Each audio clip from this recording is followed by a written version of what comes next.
So is this a mid-face lift? It's a mid-face and neck lift. Because if you see, we didn't just want to address the changes in her mid-face. We also wanted to address the changes in her jowls, the bands in her neck, and you can see her neck. So what's going on there? Well, what has happened is the platysma, which is a muscle in your neck, and you can see it when people grimace, and it's separated, and you've lost fat over that, and it's caused these bands. And what are those bands, by the way? It's the middle. The cords are basically it's muscle. It's a muscle that if you grimace and yeah. It creates these bands. So what do you do with it? And so what we did was basically we followed this muscle. This muscle is called your sternocleidomastoid muscle, and we went down just right on the front border of this.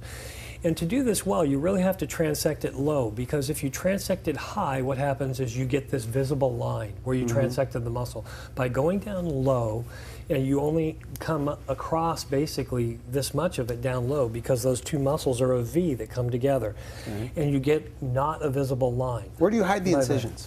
The incisions for the neck basically are hidden within the hairline, and there's a small incision underneath your neck, about 1.5 centimeters, that releases the crease underneath your chin, and then that allows us to get down, and we deglove and free up the whole neck.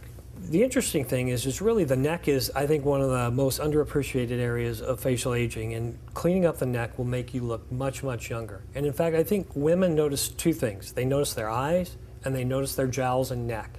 And so careful attention to that is really important. So with her, you did what? So we did a full face and neck lift, and also upper lip dermabrasion. And I think you can see in her after photos that we've really nicely achieved the goals of our procedure. Very nice. Thank you. The thing I like about this photo, and the way I thought would be useful to share with you, is first of all, she's only 3 weeks post-op. Okay. So she has no makeup on, because many post-operative photos are with makeup, and I think that can hide a lot of stuff. So take a look at her before photo and look at her cheeks. And what you see is this very skeletonized, hollowed area over her cheekbones.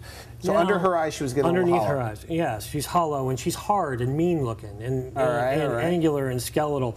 And now look, we've restored that softness over her cheekbones. Picked it up. We picked up those soft tissues, and we lifted them back, and we literally repositioned over her cheekbones, so that this would be. And it's almost, using the technique we use, it's almost like an auto cheek implant, without having to put in an implant. We use the soft tissues, those deep tissues we talked about, and we use those to reposition and create kind of this fullness over their cheekbone that makes them look so nice. And how long would that last? How long would that last? I would hope that you get it. You should get at least 10 years in terms of youthful appearance. In other words, you should look 10 years younger. Okay.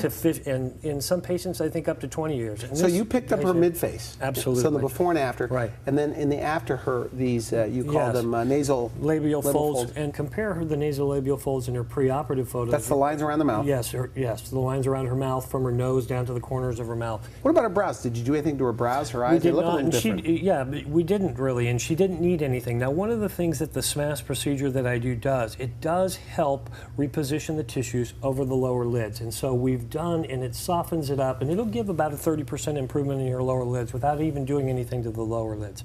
I was very satisfied with the position of her brows, and so we didn't do anything to that. So then we go back down to her mouth. So what am I looking at here, the before and after difference? What you're seeing is, in her preoperative or before picture, you see a very downturned corner. This gives her this dour appearance to her mouth. You'll see at the corners of her mouth, she has what we call marionette lines. And what it looks like, these lines coming from the corner of your mouth down to your chin. All right. And then you see pronounced jowls. And essentially what has happened is... So those are gone in the after. So those are absolutely gone in the after. Marionette lines, as you say. Yes, marionette lines. And that's just by... By repositioning that, we release some ligaments. We call them the mandibular ligaments that attach the skin to your jaw. And what happens as we age, just like we talked about sagging of the skin over this fixed point of your fold here, we also have sagging to this point. So these cheek tissues relax, they sag down to this ligament, and it gives you that fullness. That fullness is a jowl. But look at the refinement in her neckline. You see all of a sudden this sagging down.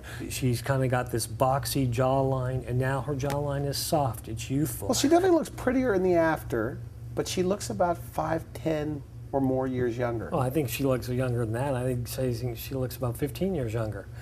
But now going back to your question before about a natural looking facelift, if you saw her coming down to you, on the after, okay, so she's walking toward looking me. down on the after view, do you think that lady had a facelift? Do you No. see a tight pulled appearance? Do you see a mask-like face that doesn't move? Do you see a distorted face that makes you think, oh wow, this lady had some very radical facelift done?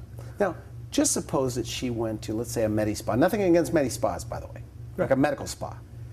And where all they do is fillers, and it's happening all the time, because I'm more confused than ever. You know, the more people I interview, I don't know who's right or who's wrong. Absolutely. But on this before, what if she, in your opinion, if she just went and got a bunch of fillers done to add volume, would that have been a mistake in her case? Would she have been able to achieve this after result? I think it would have been an absolute mistake in her case. Do you think that happens a lot? I think it does. I think that there are a lot of patients out there who are just getting volume, volume, volume to the point where it's almost distorting them. Like puffy look? Puffy look, because there definitely is a component of atrophy where volume kind of helps, but I think most of it is repositioning the volume to where it used to be when it was So repositioning youthful. tissues up. Going Not just back though. Right, not going back, going from boxy to heart-shaped. Restoring soft tissues and taking that jowl that used to be, that you're seeing there, and putting it back up in the cheek where it belongs, and taking the stuff that has fallen off their cheekbones and putting it back up to give that softness when they were younger. Now you said, before we were in the green room, and you were saying that downturned mouths. Yes. That you could. That's an easy one for you to take care of. Absolutely. By Really? by freeing up this mass, this layer below the skin well, and mobilizing, and that's really the end point. The end point isn't like an anatomic dissection where you're trying to go out and see everything. It's free it up until you can get it to move, to get the effect on the mass that you want. Get that softness, get the cheekbone, the tissues repositioned, and not everybody needs that corner of their mouth lifted up.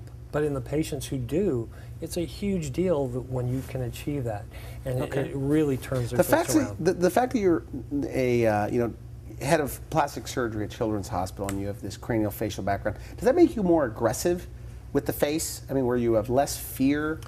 I mean, do you feel sometimes like you're more familiar with the anatomy? I definitely think so. Than a lot of people? Absolutely. I mean, do you feel this way? I think so, yes. And I think that doing that and doing such huge involved procedures, it definitely gives you a confidence in your anatomy, knowing you're in the right plane to do what you need to do.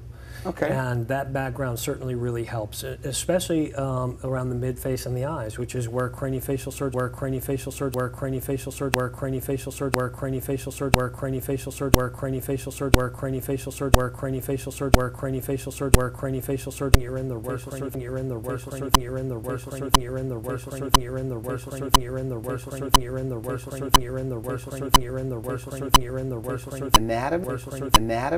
Anatomy? Anatomy?